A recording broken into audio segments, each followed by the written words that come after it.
Alright, what's up y'all, LakerFan here. As you can see by the title of today's video, let's talk about this new takeover glitch in NBA 2K22 Next Gen. So, a couple disclaimers first and foremost. I am not doing it myself. I'm not posting it on anything to do with my YouTube channel of how to actually do this glitch because, like I said, I am not trying to get banned at all. And I'm also not trying to snitch on anybody when it comes to this. So there are YouTubers out there who have posted the video. I'm not going to be putting them in today's vid. I have teammates and opponents that have used this takeover glitch so far in the last week or so. I'm not putting them in the video or anything like that. I'm not snitching on anybody other than, unfortunately, this guy right here. So long story short, somebody had to get put on the screenshot, and this just happened to be on Twitter of someone having it. So unfortunately, you guys are going to have to just trust the fact that I'm saying this is a thing, or again, you can just search on YouTube and you will find stuff like this. But again, 2K, I'm not posting anything to do with how to actually do this or anything like that. I'm just reporting on this and telling you guys how it's going to impact the game, and we're going to talk about maybe what 2K can do about this. So I hope you all enjoy the video. If you do, drop a like, sub if you're new, turn on the noties,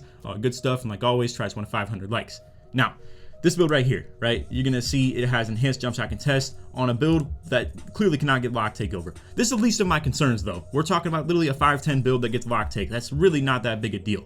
What is a big deal is tall builds. We're talking 7-footers, 7-3s with lock takeover, 7-3s that can get sharp takeover even with a max wingspan, which is a nice little perk for them to be able to have. Or team takeover boost would be the craziest one of them all to have on a 7'3". It's not for the sake of actual playmaker takeover and moving faster with the ball or anything like that. It's the fact that a 7'3 build is not supposed to get this by any means. And if they were able to get it, as you can see, boost the progress of each of your teammates' takeover meters when activated. So all you have to do is literally pop this takeover. You as a center can literally just do nothing at all, and the point guard can just make threes, assist people. He can actually assist you as well. You don't have to pass to people for this takeover to work like that. And I've told you guys for the longest that this takeover is broken. It really is a crazy takeover, 5v5 especially. And my build, we'll talk about this as well. I want to backtrack even further.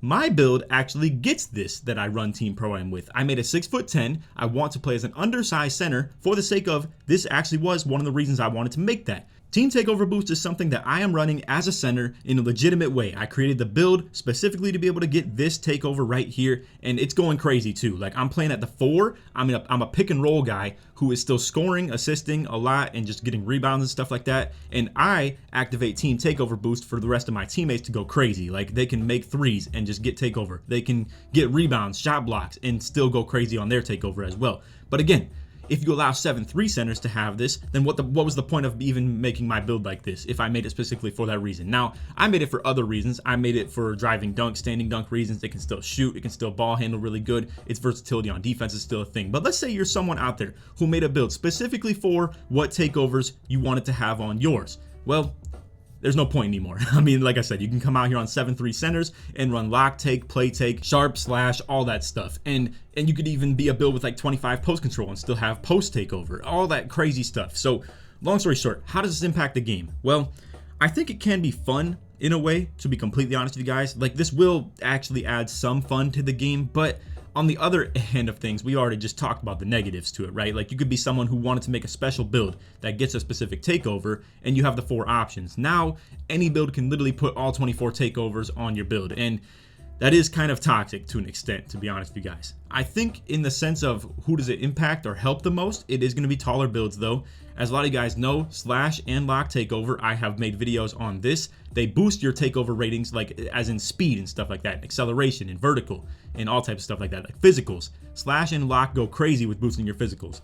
So if you're a 7-foot center, I have a 7-foot metric build that gets I think 74 speed or something like that. So I'm 7 feet tall with 74 speed. If I had lock or slash takeover on that build and I have juice, I am getting 95 speed when I have takeover on. That is insane, bro. That is literally crazy, and that should not be a thing. And it is though. Now you guys could comment on this and be like, well, there are 7-foot builds that actually do get lock take, or there are 7-foot builds that actually do get slash take. Well, you have to make a lot of really bad revisions to them. You have to make things about the build actually worse, like rebounding has to be lower, or just anything to do with actually sacrificing some ratings off your build to be able to get said takeover. Now, you can literally just throw it on any single build. You could throw it on the best possible 7-foot you could ever create and just give it slash takeover or give it lock takeover. Plus, another concern that I have is that they would patch this, but then not revert the people who have done it. So let's just use this guy for example, right? He has lock take on his playmaking shot creator that's not supposed to get it. So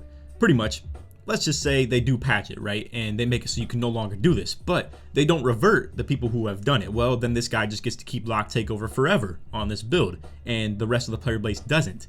2K has done this in the past with like animation glitch in 17, where I actually was able to get that on my athletic finisher, and then people asked how to get those animations, and you can't because they patched it, but they didn't really like do anything about that. I still had the build that had the animations on it, but they didn't do anything about it.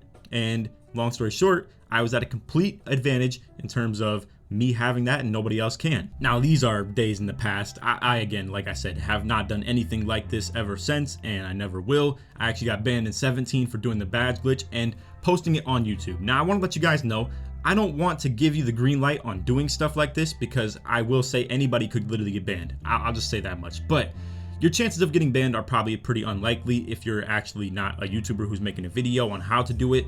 I'm hoping and assuming that they really should not ban me for just reporting on this, because what more am I supposed to do? I mean, I got people commenting on my videos asking me if I know about the takeover glitch, asking like, or for instance, if I have gameplay of people that I'm playing against in Comp Pro-Am running a 7-3 with Playmaker Takeover or something like that, and people are like, yo, how the heck does this dude have Playmaker Takeover on a 7-3 center? And I just have to sit there and not say anything about it? I'm not gonna sit here and mask this over your guys' face or anything like that. I'm telling you straight up what I know, all right? So I wanted to make a video reporting on this. It's a super lame video that I'm sitting here on a my player screenshot from Twitter that I don't even know the guy, and obviously, like I said, I have no visual evidence of this, but I don't want to screw anybody over. I will say this much: if my teammates continue to use this stuff, though, they're getting put in videos. It's simple as that. You literally cannot sit here and just run it or make videos on it and expect that you just won't end up being seen for it. I mean, that's just stupid. So anyway, how do I feel about this? How do I think it's going to impact the game? Let's just talk about this for a second. I think that this will have quite an impact on the game, whether it's like 7-3s running lock takeover, whether it's 7-3s in Comp Pro-Am that actually are going to start running team takeover boost as well as the Playmaker Takeover. Because I'm telling you guys right now, it actually is so glitchy. It's not even funny. Like, it really is a really good takeover to have on a role player build, and most role players can't get team takeover boost. So that's the problem with it. But honestly, like, a lockdown having it is really elite. A center having it is really elite. It's almost like something you don't even want a point guard to actually have, because the point guard is the beneficiary of team takeover boost. When someone else has it, he gets his takeover even easier. And then, or for instance, like the way that I play at the 4, because I actually have it on my build, I get the pick and rolls, I get the assists, I get the rebounds and stuff like that. And then my center, Tonic, who plays at the 5, is able to get his team takeover even easier because I have team takeover boost activated. It's a really hard, complicated process to explain. Pretty much when I have it on, someone gets their stuff faster. It's literally as simple as that. All right, so just to try and make that easier on your brain. But anyway, how do I think it's going to impact the game?